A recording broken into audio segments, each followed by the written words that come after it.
দেশের শিশুদের ভবিষ্যৎ নিয়ে কেন্দ্র সরকার খেলছে, এদিকে আমাদের রাজ্য সরকারের স্বাস্থ্য দপ্তরও খেলছে। ভাবুন, ডিটিপি টিকা আকাল দেখা দিয়েছে রাজ্যের স্বাস্থ্য দপ্তর আকাল হওয়ার আগে কেন্দ্রকে অ্যালার্ট করতে পারেনি।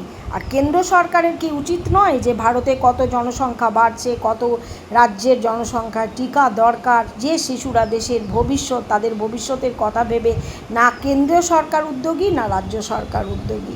আপনি ভাবুন, প্রত্যেকটা মানুষের রিটায়ারমেন্টের একটা বয়স থাকে। এই বুড়ি একটা মুখ্যমন্ত্রী, একটা বুড়ো প্রধানমন্ত্রী আমাদের দেশ চালাচ্ছে। এরা আজীবন যত দিন বেঁচে থাকবে এরা গদি ছাড়বে না। কি তাদের অন্য প্রত্যেকটা মানুষের রিটায়ারমেন্টের বয়স হয়, কিন্তু এদের বয়স হয় না। পুরো দেশটা কারাপশন করে দিয়েছে এরা।